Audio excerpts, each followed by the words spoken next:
Welcome to Luca is a Billionaire, where the only thing I invest in is your answers. You start now by signing into Battlenet. Do not pause. Once in account settings, open Connections and choose PlayStation Network. You'll be prompted to sign into your PSN account. Do that on the console or with the browser sign-in. Make sure your Battlenet email is accessible because you may get a verification code.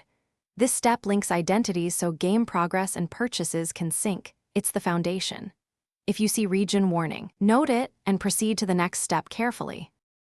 Once done with sign-in, you must grant the requested permissions. Read them, they matter. Approve profile sharing, friends access, and cross-progression if you want saves to move between platforms. If a verification code appears, type it immediately. Some codes expire in minutes. Make sure the PSN region matches your Battlenet region, because mismatches commonly cause blocking of purchases or progression. After approval, Battlenet shows the PlayStation connection. Pause to confirm the displayed PSN ID and visibility settings before continuing.